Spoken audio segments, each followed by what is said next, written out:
22 septembre 2024. Dimanche, je reviens de la course à pied. Euh, alors, j'ai bien travaillé cette semaine. J'ai eu du temps. Les emplois du temps commencent à être calés. Euh, donc voilà, j'ai pu expérimenter un peu ce que ça va être, j'espère, tout au long de l'année. Et ça me laisse vraiment du temps pour avoir des grosses plages d'écriture de 4 heures, ce que j'avais pas l'année dernière. Et la concentration est différente quand même. Quand on écrit 2 fois 2 heures ou une fois 4 heures, c'est pas la même chose qui est produite. Euh, donc ça c'est une première chose. Et aussi il y a un vrai sentiment d'avancer à la fin de la journée qui est ouais, euphorisant. Il y a un truc vraiment cool de travailler fort, être dans sa tête pendant longtemps. Et ok, à la fin, on a vraiment mis un gros coup. On pensait que quelque chose serait long et difficile, et en fait, ça a pris une grosse matinée à le faire tomber. Voilà, donc ça c'est chouette. Euh, mais une fois que ça s'est dit, il y a quand même un truc de... Bon, bah il fait beau encore un peu dehors. Euh, on se lève tôt et on se dit qu'on va aller s'enfermer dans une bibliothèque sombre. Je vais à l'hôtel de ville, pas mal la bibliothèque de l'hôtel de ville. Et bon, c'est magnifique, mais c'est très sombre et voilà, ça fait un peu rat de bibliothèque quoi. Les gens qui vont là-bas, ça respire pas la vivacité, c'est pas ça, mais ça respire pas la joie de vivre et un truc un peu cool quoi. Euh, mais bon, j'aime bien. Euh, c'est des journées que j'aime bien. Et le sentiment à la fin du truc achevé, il est supérieur au plaisir que m'apporte de rien branler au soleil. Donc voilà, c'est pas difficile en ça. Mais bon, voilà. Qu'est-ce que j'ai écrit d'autre? Ouais, voilà, le fait d'avoir beaucoup écrit cette semaine, il y a quand même quelque chose qui s'est débloqué où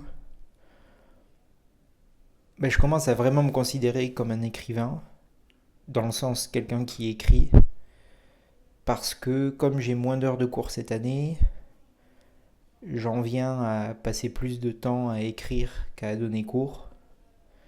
Donc le gros de mes journées, c'est l'écriture. Donc par définition, je suis un écrivain. Même si ben, j'ai rien publié encore chez un éditeur pour le moment. Je commence à en parler avec plus d'aisance.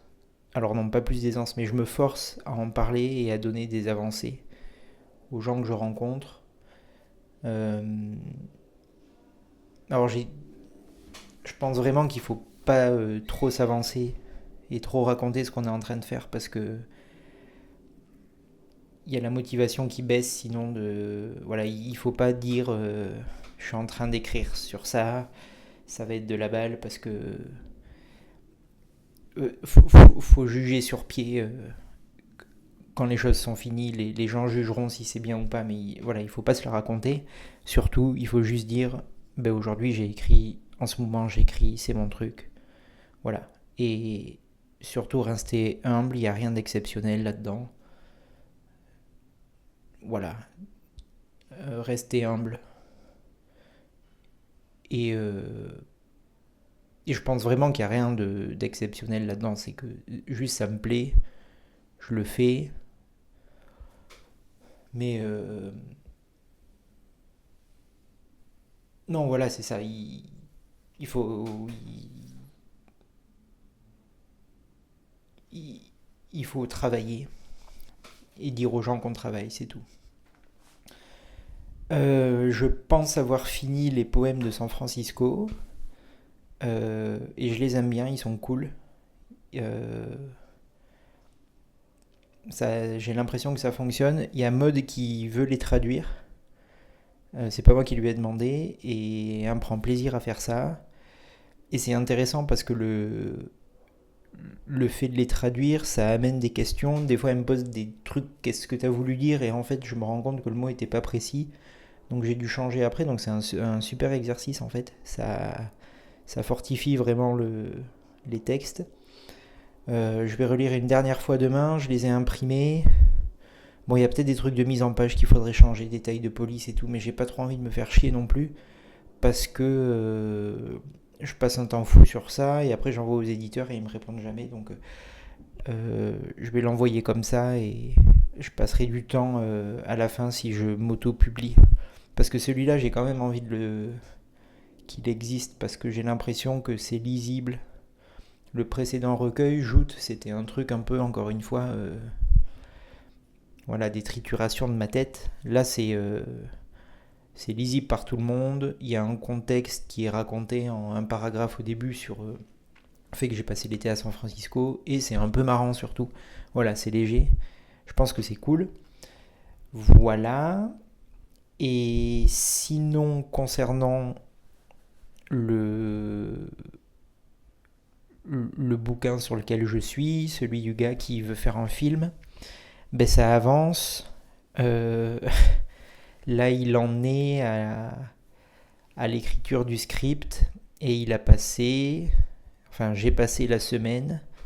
C'est marrant parce que le narrateur est proche de moi, mais quand même différent et ça j'y tiens. Donc j'ai passé la semaine à expliquer, à lui faire dire que il a fait ben voilà, des recherches un peu théoriques sur comment écrire un scénario. Et c'était hyper agréable à faire de formaliser un peu, euh, de formaliser comment on écrit un script, qu'est-ce qui fonctionne, les rouages. Et donc il part d'une nouvelle de Cortázar qu'il veut adapter en court métrage. Et cette nouvelle de Cortázar, même un truc un peu qu'on pourrait penser avant-gardiste ou j'en sais rien, mais en tout cas qui rentre pas dans les clous, en fait ça rentre complètement dans les clous. Euh, j'ai demandé à ChatGPT me de me mettre cette nouvelle selon Vogler. C'était un scénariste qui a bossé pour Disney et qui a fait 12 étapes. Le voyage du héros, ça s'appelle. Donc c'est des trucs en 3 actes hyper classiques, peu importe. Et en fait, ça colle à fond. Même si c'est une nouvelle très cérébrale et qu'il se passe rien euh, dynamiquement, que c'est beaucoup dans la tête du narrateur personnage, voilà, ça fonctionne, on retrouve les trucs. Donc c'était agréable de faire ça. Et il y a une mise en abîme qui va se mettre où il faut que le livre que le narrateur est en train d'écrire suive aussi ce truc de Vogler. Mais je veux pas me prendre la tête tout de suite avec ça parce que c'est ce que je fais d'habitude. Je mets les cases, j'essaye de remplir pour que ça suive ces arcs narratifs et en fait ça assèche à fond l'écriture parce que tu te permets moins de choses. Donc ce que je vais faire, c'est que je vais écrire euh, un premier truc et ensuite je reviendrai voir s'il y a des manques ou si je peux inverser certains trucs pour que ça suive vraiment un arc narratif classique. Et c'est peut-être comme ça mieux qu'il faut travailler. Euh, Ça me fait penser, je suis allé au ciné voir un film sur... ça s'appelle Rue du Conservatoire. C'est sur des étudiants du Conservatoire d'art dramatique qui montent une pièce. C'est trop bien ce film. J'y allais vraiment pour ça, pour me donner envie de créer et ça a marché à fond. Euh, voilà, ça bosse sec. Autant les acteurs que la metteuse en scène, ça taffe, ça dort pas trop. Ils sont vraiment animés par un truc surhumain. C'est très touchant à voir. Et le premier filage d'une pièce de théâtre, ça s'appelle un monstre. C'est l'équivalent de l'ours, le premier montage pour un court métrage. Et il n'y a pas d'équivalent. euh, Il n'y a pas d'équivalent pour le premier jet d'un roman ou un truc comme ça. Et premier jet, c'est pas très beau. Donc, il faudrait trouver un mot qui représente ce truc-là. Et monstre et ours, c'est assez beau. Voilà. Euh, Quoi d'autre? Je pense que c'est à peu près tout pour cette semaine. Euh, donc là, pour la semaine à venir, je vais encore avoir méga du temps pour écrire. Et c'est cool aussi de se dire, euh, tu te lèves pour faire ça, ou tu te lèves, tu vas en cours 3 heures, et après, tu vas écrire. C'est pas les mêmes journées, c'est trop bien. J'ai moins de temps libre que l'année dernière. J'ai des week-ends moins longs, mais au moins ça taffe. Et je suis vraiment content de ça. Donc cette semaine, je vais vraiment finir le recueil de poésie et l'envoyer à des éditeurs. Donc il faut que je retrouve la liste des éditeurs. Il va y avoir le Castor Astral et bon, on va voir. J'envoie ça. Peut-être je vais écrire une note d'intention, mais en même temps le premier paragraphe, c'est c'est peut-être la note d'intention elle-même. Donc je vais envoyer ça, on va voir, et je vais continuer le, je sais pas si on peut dire roman, ouais c'est un roman, enfin le bouquin du mec qui écrit un film. Voilà. Je pense que le fait que je me sente bien dans mes pompes en tant qu'écrivain en ce moment, ça vient du fait que je suis sur plusieurs projets un peu à la fois. C'est-à-dire que là j'avais ces poèmes, puis j'avais ce gros truc. Euh, J'écris toujours sur le blog aussi. Là j'ai fait un petit poème avec les ateliers de Laura Vasquez. Elle était à Paris, à Pompidou, et j'ai loupé le truc. C'était complet. Voilà, fait chier. Mais je pense que c'est important d'avoir un autre projet en plus du gros pour voilà, un peu respirer et faire avancer des choses quand même. Donc là maintenant que les recueils de poésie sont finis, ça va être intéressant de... Enfin il va falloir que je trouve autre chose. Donc il y a ce truc sur l'enfance qui est pas très demandant non plus. Et j'ai un copain, c'est assez marrant, qui m'a un peu proposé de réfléchir à un scénar de court métrage. Donc il y a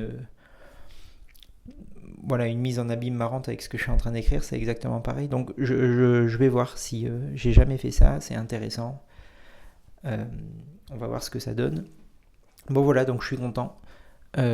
Week-end prochain, Mode m'a offert des places pour un festival de littérature américaine. J'ai jamais fait des trucs comme ça.